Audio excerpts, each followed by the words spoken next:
Messina, lei pensa che sia questa la scommessa e soprattutto che Renzi, uomo nuovo, potrebbe essere quello che ce la fa, quantomeno ad aggredirlo, questo elefante? Io mi auguro per il Paese che ce la faccia, perché se non ce la fa significa che un altro fallimento... Sto parlando proprio della burocrazia. Sì. Devo dire, bisogna adottare delle soluzioni. Io credo che la soluzione ci sia anche. Bisogna intervenire immediatamente, eliminando rendite di posizione, perché poi i burocrati, se tu vedi, alla fine sono sempre gli stessi che ruotano da una parte all'altra. Allora, il tema è innanzitutto eliminare le incrostazioni, eliminare vari passaggi, perché la burocrazia vive sul fatto che le leggi sono complesse e che per ogni cosa uno spoiling system ci vuole.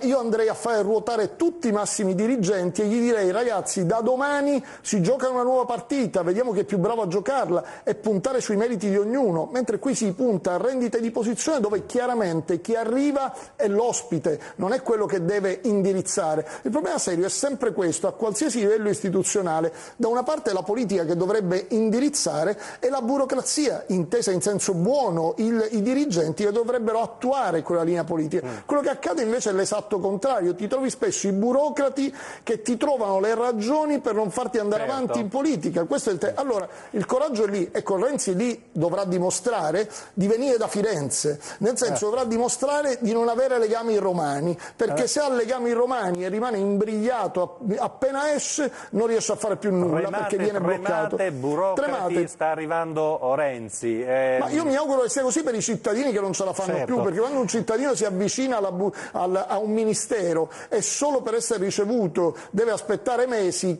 mentre magari la sua azienda è in difficoltà, chiaramente quel cittadino pensa male della burocrazia. Allora il problema è proprio quello: intervenire con serietà e con forza.